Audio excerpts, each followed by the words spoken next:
اعوذ باللہ من الشیطان الرجیم بسم اللہ الرحمن الرحیم۔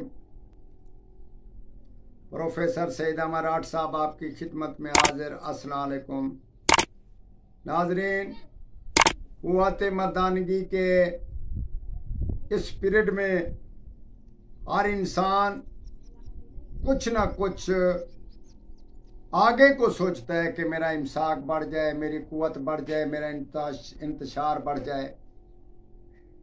اس کے علاوہ ہر حکیم طبیب اس میں دواؤں میں تلاؤں میں لگے ہوئے ہیں، مگر ہم ایک چیز آپ کو ذرا روک کر بتاتے ہیں کہ انسان کسی معالج سے، کسی طبیب سے، حکیم سے اگر کوئی علاج کرا رہا ہے تو اس میں یہ خاص خیال رکھنا ہے کہ گردے کو ضرر نہ پہنچے۔ کوئی چیز اگر کھا رہے ہیں تو گردے کی مضبوطی، اس کی حفاظت اس حکیم کے ذمہ ہوتی ہے۔ یہ نہ ہو کہ انسان کچھ دوا دے رہا ہے تو کچھ آگے اور نقصان ہو جائے۔ ایسا نقصان ہے گردے کا کہ انسان کے پھر بس میں نہیں پڑتا۔ ہم آپ کو بتاتے ہیں کہ اس نسخے کے کھانے سے انسان میں جو کمزوری ہے، دبلا پن ہے، جسمانی طور پہ وہ کمزور ہے، ذہنی طور پہ وہ منتشر ہے اور اس کو سکون نہیں۔ اسی صورت میں ہم نسخہ آپ کو بتاتے ہیں، اس کا استعمال کریں۔ گائے کے دودھ کے ساتھ استعمال کرتے رہیں، یہ آپ کے دونوں کام ہو جائیں گے۔ امساک بھی پیدا ہو جائے گا، انتشار بھی ہو جائے گا، قوت مستی بھی اس میں پیدا ہو جائے گی۔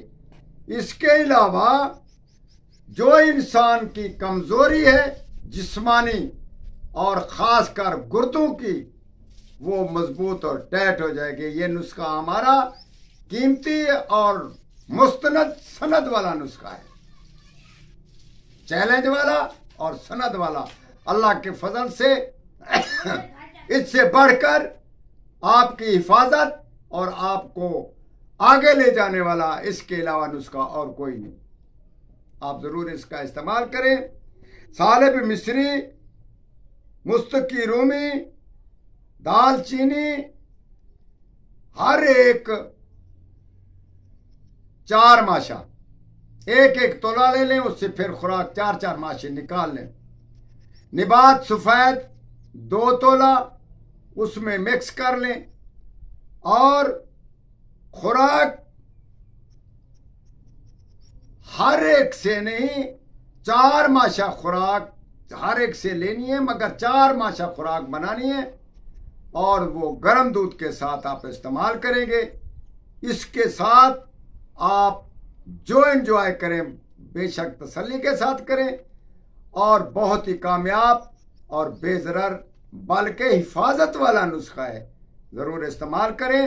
اور اس کے بارے میں دوسروں کو بتانے کا نہیں، تلقین کرنے کی بات ہے کہ استاد پروفیسر کی یہ بات یاد رکھ لیں۔ کوئی چیز استعمال کریں، کوئی چیز کھائیں، گردے کا خاص خیال رکھیں۔ گردے سے انسان کی قوت بڑھتی ہے، گردے سے انسان کی زندگی بڑھتی ہے۔ گردہ کمزور ہوتا ہے تو کمزوریاں پیدا ہو جاتی ہیں۔ آپ ضرور سمجھ گئے ہوں گے میری بات کو، اور آگے بھی ضرور پہنچائیں گے۔ والسلام۔